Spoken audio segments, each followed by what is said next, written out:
Salut à tous. Alors ce soir j'avais envie de vous faire une vidéo pour vous expliquer en fait quel a été un peu le fil conducteur dans ma vie qui m'a permis de me relever de toutes ces années d'anxiété, de stress, d'état post-traumatique.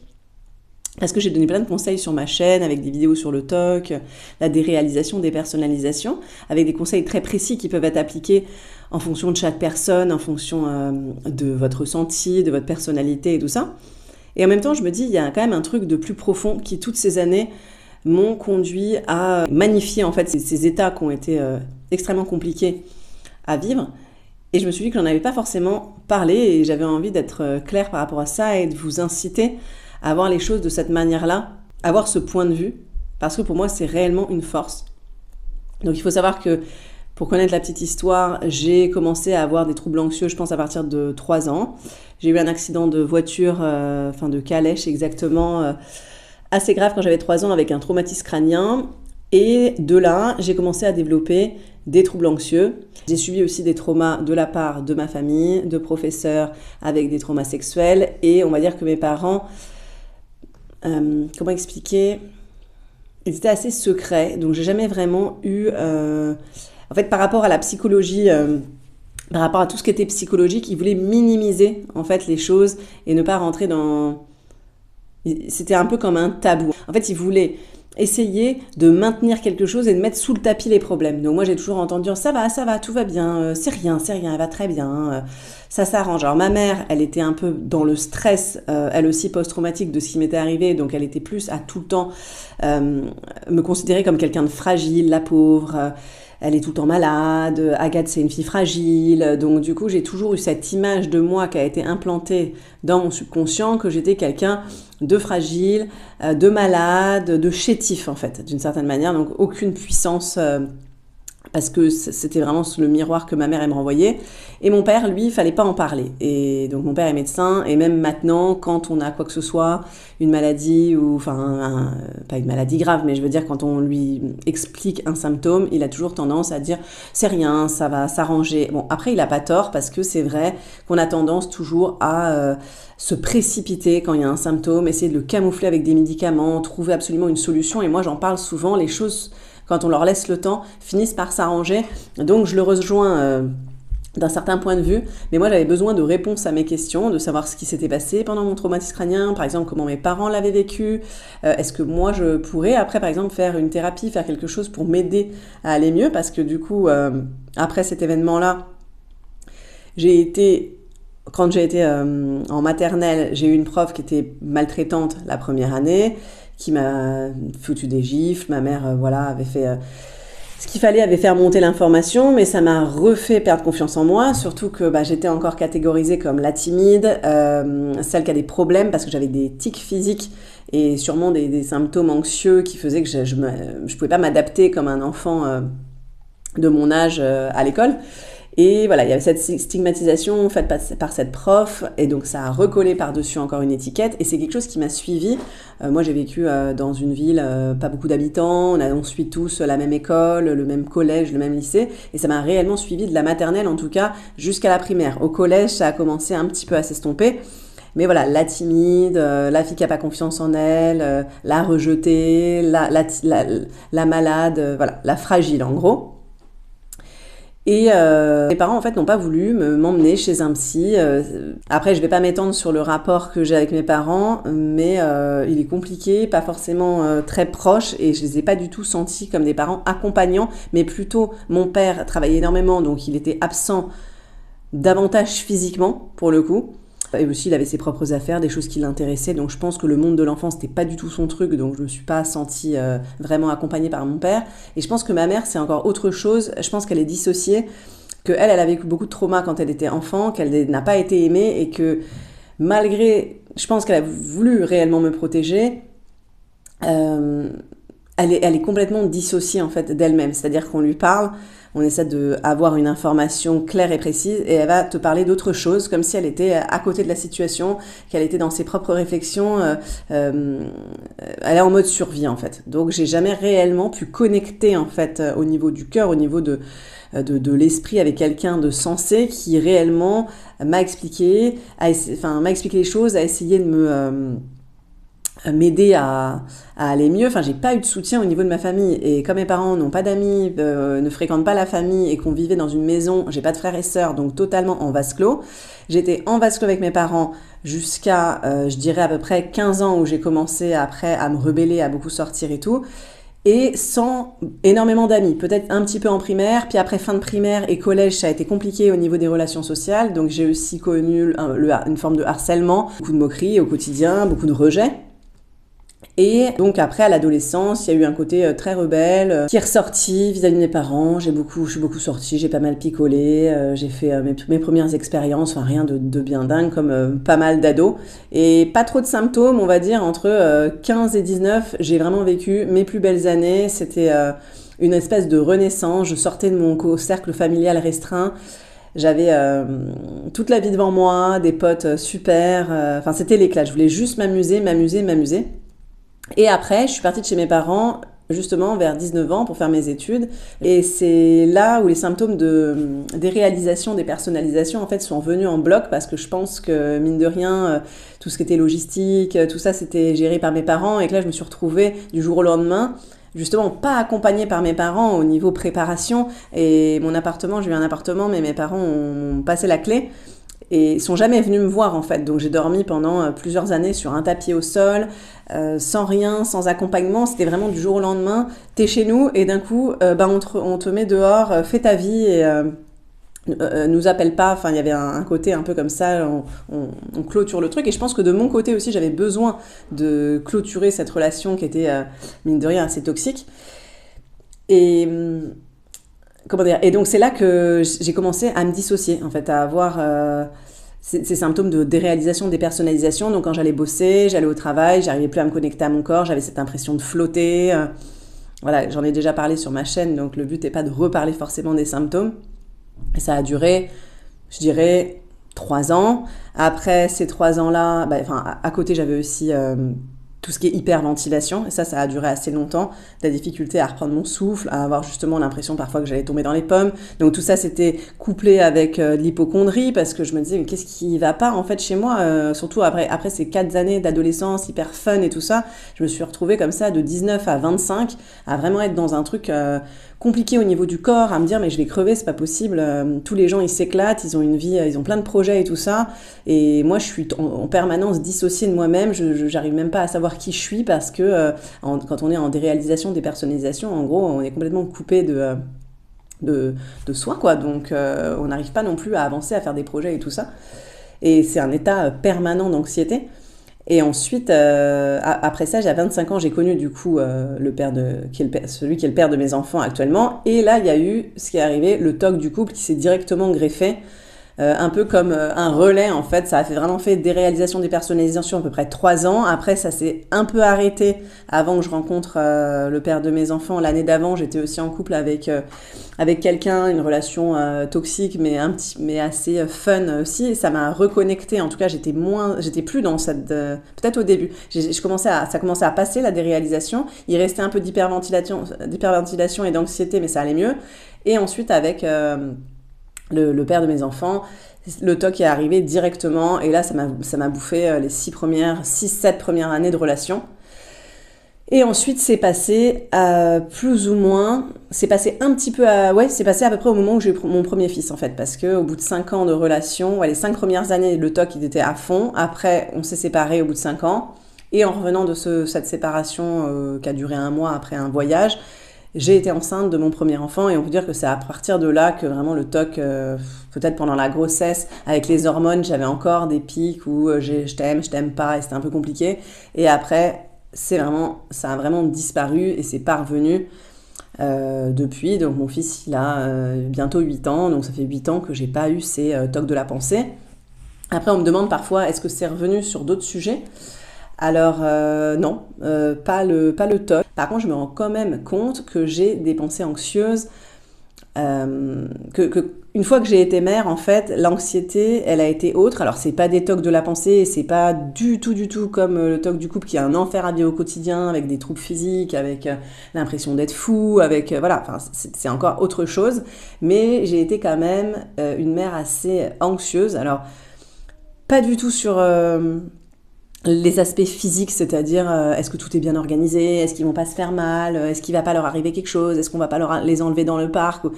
Enfin, toutes ces choses-là, moi, ça fait pas du tout partie de ma réalité. J'y pense très peu. Enfin, après, je fais quand même attention à mes enfants, mais oui, je sais pas. J'ai comme un peu un truc, une croyance que je suis protégée et tout ça. Enfin, ça me fait pas peur. Par contre, j'ai une espèce d'anxiété sur leur bien-être psychique et émotionnel. Et du coup, je me suis foutu vraiment une pression énorme avec le premier pour être voilà, une mère le moins toxique possible, la plus consciente, la plus bienveillante et tout ça. Et j'ai pas réussi. Et après, voilà, ça a été énormément d'anxiété de leur avoir causé, surtout à la base à mon premier, énormément de trauma. Parce que moi, j'étais en fait simplement pas encore régulée, même si je m'étais beaucoup améliorée, on va dire, parce que j'avais plus des symptômes qui m'empêchaient de vivre, comme la déréalisation ou le TOC, qui vraiment, c'est hyper lourd à porter au quotidien. Là, c'était juste une culpabilité, en fait, une culpabilité, quand même un fond anxieux. Après, il y avait, j'ai quand même gardé jusqu'à présent un fond anxieux, mais plus les années passent, plus ça diminue. D'année en année, en fait, ça diminue. Là, maintenant, sur la parentalité, je commence à peu près...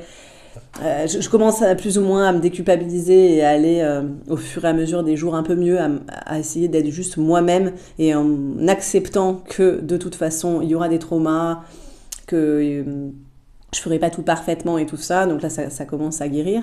Mais voilà, qu'est-ce qui m'a aidé en fait à tenir au fil de ces années, parce qu'on peut dire réellement que ça a commencé de 3 ans à 15 ans, j'ai vraiment vécu une enfance pas heureuse. Il y a bien pire que moi, c'est évident, mais c'était vraiment pas joyeux au quotidien, avec l'impression réellement de n'être aimée par personne et de compter pour personne.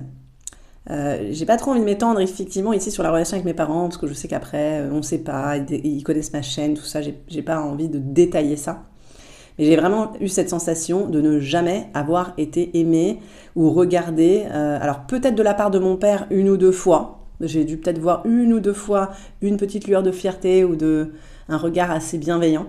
Mais sinon, voilà, aucun soutien. Il y avait juste, effectivement, mon arrière-grand-mère, c'était mon modèle parce qu'elle rayonnait la joie, elle rayonnait l'abondance, la fête. C'était vraiment une énergie à laquelle j'étais connectée et c'était un espèce de modèle vivant pour moi. Et je la voyais très peu, mais... effectivement, ça a été mon étincelle de joie. Mais voilà, un manque de personnes, et toujours maintenant d'ailleurs, enfin, jamais une personne qui sera là, aimante, à l'écoute, où je sais que je peux me reposer. Enfin, j'ai jamais pu me reposer. Et je pense que cet état d'hypervigilance aussi, il n'est pas là pour rien, c'est parce qu'il n'y a jamais eu cette espèce de bien-être et de ah là là, je me laisse aller parce que je suis en sécurité. Voilà, c'est un espace où il n'y a jamais de sécurité. C'est aussi pour ça que j'ai fait la vidéo sur la terre-mer et le ciel, où je parle qu'au fur et à mesure, quand je me suis rendu compte qu'on pouvait se connecter à l'énergie de la terre et se déposer, parce que comme j'ai pas d'autres figures en fait maternelles ou même paternelles, mais surtout au niveau maternel, le fait de pouvoir se reposer en toute sécurité dans les bras d'une énergie, en fait, finalement c'est pas une personne mais une énergie qui t'enveloppe et t'as pas de jugement et t'as rien à faire et qui est juste là, c'est vrai que le fait moi de me connecter à la terre, c'est vraiment quelque chose qui maintenant au quotidien peut m'aider. C'était pas le cas avant, c'est un truc assez récent, mais ça me fait du bien parce que je me dis mais j'ai jamais eu ce soutien là, et le fait de me connecter à la terre, c'est hallucinant comment je peux recevoir, je le ressens, même si moi je l'ai pas vécu enfant, j'arrive maintenant à m'imaginer en fait ce que c'est d'être dans cet état-là. Et donc, tout ça pour en venir, j'ai raconté un peu toute l'histoire de ma vie, parce que finalement, j'ai parlé beaucoup du TOC, mais on ne sait pas non plus toute l'histoire de pourquoi j'en suis arrivée là. Et le fil conducteur, en fait, qui m'a toujours aidée à aller mieux et à me sentir vivante, ça a été un espèce d'espoir, quelque chose qui a toujours été en moi depuis toute petite, où je me suis toujours dit, t'inquiète pas, ça va aller, t'inquiète pas, ça va aller. Comme si là, ok, tu vis ça, mais dans quelques années... Et d'ailleurs, j'avais une phrase que je me répétais en boucle quand je me faisais humilier, ou je subissais des moqueries, ou des choses comme ça, et que j'avais honte. Et je me disais tout le temps, dans 5 ans, cette chose-là, tu l'auras oubliée. Donc, en fait, c'était un peu serre les dents. Dans 5 ans, ça aura même pas d'impact dans ta vie. Et j'étais très jeune, je me rappelle, je me rappelle que c'était dans la cour du collège où je me disais ça. après une humiliation, je me rappelle vraiment à un moment donné me voir et me dire t'inquiète pas, tu sais, dans 5 ans, ce sera plus rien pour toi. Et je me dis, c'est vachement... Enfin, on est super en fait. Enfin, c'est pour ça que les gens, même quand ils ont des réalisations, des choses comme ça, je vais plutôt leur dire, tu sais, ton corps et ton esprit, il fait ce qu'il peut pour te protéger en fait. Tout ça, des réalisations, TOC et tout ça, c'est des manières de protéger le petit enfant qui est blessé. Et je trouve ça dingue quand même, parce que maintenant on lit beaucoup de choses, de développement personnel, de psychologie et tout, mais même un enfant comme ça de 11-12 ans, il a des stratégies internes de protection. Et moi voilà, c'était ce truc de me dire plus tard ça ira mieux.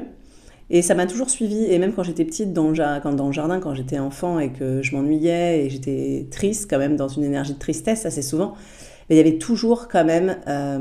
je sentais que l'extérieur était triste, mais moi à l'intérieur, il y avait une énergie de joie. C'est aussi pour ça que je me connectais à cette fameuse arrière-grand-mère qui était la joie, l'abondance, tout ce qui brille et tout, parce que j'avais l'impression qu'intérieurement, je brillais, j'avais cette force. Je voyais en fait une étoile tout le temps brillante, et même quand j'ai eu mon accident petite, forcément je me rappelle pas, mais j'ai un flash comme ça d'avoir vu une étoile à ce moment-là qui brillait extrêmement fort. D'ailleurs, j'adore regarder maintenant l'étoile du berger. J'ai toujours senti cette lumière qui était là et qui me guidait, et je voyais des fois le ciel avec des petits cristaux de lumière. Je regardais le soleil. Enfin, j'étais toujours attirée par le ciel, les nuages, le soleil. Donc c'est comme si même de ma profonde tristesse, il y avait toujours un espèce de truc qui m'aspirait vers la lumière. Et au fur et à mesure du temps, ça a toujours été ça en fait, c'est de garder l'espoir et de me dire tu traverses ça ira mieux après, tu traverses ça. Donc vers 13-14 ans, c'était quand tu auras 18 ans, tu pourras partir, ça ira mieux. Et ça n'a pas forcément arrangé les choses, parce que je suis allée des fois d'épisodes compliqués à épisodes compliqués, mais mine de rien, c'est comme si en fait je tirais tout le temps cette énergie positive et de lumière vers le futur. Alors maintenant, à l'heure actuelle, avec ce que je connais aussi de la manifestation, de la pensée, créer notre réalité et tout ça, je me dis que moi je visualisais beaucoup trop dans le futur, donc effectivement ça créait un futur qui était de mieux en mieux, et j'ai créé vraiment une vie qui était de mieux en mieux d'année en année. Mais maintenant je vais plus me le dire au présent, je vais plus me dire tout va bien maintenant, regarde ce que t'as, je vais plus être dans la gratitude de ce que j'ai maintenant, et plutôt que de lancer cette énergie en fait toujours dans le futur. Mais en tout cas dans mes périodes d'anxiété, de panique, de ces états où j'étais affreusement mal, ça a toujours été ça, c'est de me dire t'inquiète pas, ça va s'arranger, t'inquiète pas, ça va s'arranger, ça ira mieux. Et je l'ai toujours gardé. Alors après, bien entendu, j'ai eu des phases de doute horribles à certains moments, dans des phases d'angoisse où j'étais là, envie de crever et de dire s'il vous plaît mon Dieu, ou s'il vous plaît l'univers, mais sortez-moi de là. Et de me dire mais il faut que ça s'arrête en fait, il faut que cette souffrance elle s'arrête, j'y crois plus, vous êtes pas là, vous m'écoutez pas et tout. Donc j'ai eu quand même des périodes de désespoir, mais elles se résumaient à quelques heures, peut-être maximum, peut-être une journée, et après toujours je me disais bon, ça va aller mieux après, ça ira mieux. Et je me connectais à des choses positives et tout ça, et c'est vrai que c'est pour ça que je suis un peu... tombée, enfin pas tombée, mais que j'ai ouvert la porte au New Age à un moment donné, au guidant chamanique, au tarot, à toutes ces choses-là, aux heures miroirs et tout ça, je vais en parler dans une prochaine vidéo.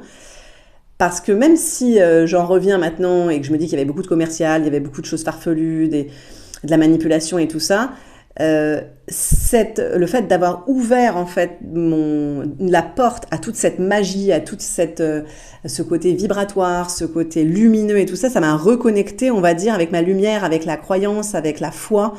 Et même si voilà, tout était un peu surfait, ça m'a aussi ouvert une porte de sortie. Donc finalement, mon truc à moi qui m'a guidée tout au long de ce cheminement et qui me guide encore, c'est cette lumière, cette sensation intérieure d'avoir la lumière qui est là en moi, et que simplement l'extérieur, c'est des expériences parfois sombres. Maintenant, effectivement, non. Enfin, j'admets que maintenant, ma vie est plutôt, même là, dans une rupture, où je sais que, là, je suis encore dans l'ancien appartement avec mon ancien conjoint depuis 1 an, mais je sais que ça va bientôt s'arrêter, et il n'y a plus d'angoisse. Enfin, toutes ces choses-là m'angoissent pas maintenant. Je sais que c'est un futur meilleur. Enfin, je suis réellement bien, on va dire, avec moi-même. J'ai l'impression que la lumière, maintenant, elle est réellement installée et qu'elle est là au quotidien avec moi. Alors, parfois, je vais mal, comme tout le monde. Malheureusement, hier soir, j'ai été coupée, donc je reprends cette vidéo ce matin juste pour terminer ce que j'étais en train de dire.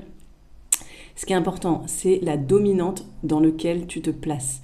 Même si tu as des moments où tu vas totalement perdre la foi, où tu vas ne plus en pouvoir et que tu vas être en mode victime et tu vas dire mais pourquoi moi, pourquoi je dois vivre tout ça, c'est pas juste. Moi, une phrase qui m'énervait aussi, c'est ceux qui ne nous tuent pas nous rend plus forts. Et je me disais, mais non, en fait, j'ai pas envie de souffrir pour pouvoir être forte, pour pouvoir comprendre des choses. Pourquoi autour de moi, pour les autres personnes, il se passe que des choses faciles et pour moi, c'est compliqué et tout ça. Le problème, c'est que les choses sont là, les faits sont là et la seule chose sur laquelle tu peux avoir prise, c'est la manière dans laquelle tu vas les accueillir. Et le pourquoi, cette question du pourquoi moi je suis une victime, pourquoi ça m'arrive à moi, en fait, elle ne va rien résoudre du tout. Je suis désolée, il y a des travaux, donc j'espère que vous m'entendez. Elle va simplement continuer à t'enfoncer. Donc, de temps en temps, évidemment, comme je vous ai dit, moi aussi, j'étais dans des phases de désespoir à demander pourquoi, et voilà. Mais si 80% du temps, tu gardes à l'intérieur de toi cette certitude et cette dominance que, quoi qu'il arrive, tu vas y arriver. C'est qu'une étape à passer.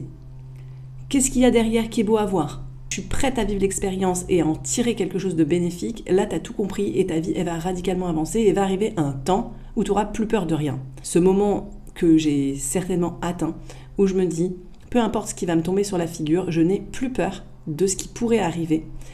Parce que je sais que j'ai cette solidité et que peu importe ce qui se passe, j'aurai la capacité de me connecter à ma lumière, de rebondir, que rien n'est trop grand pour moi et que je suis là pour expérimenter le bon et le mauvais. Et d'être dans cette posture de je dis oui à la vie.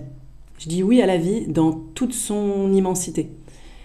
Évidemment, j'ai envie de créer des beaux moments. Évidemment, je suis dans des espaces de manifestation où j'ai des rêves, où j'ai envie d'aller de l'avant. Mais s'il y a des choses qui s'interposent entre mon désir, des choses négatives dans ma vie, je suis prête à les affronter. Et quand tu es dans cet espace de guerrier, sans forcer les choses, pas une fausse positive attitude, mais juste une attitude d'accueil et de foi.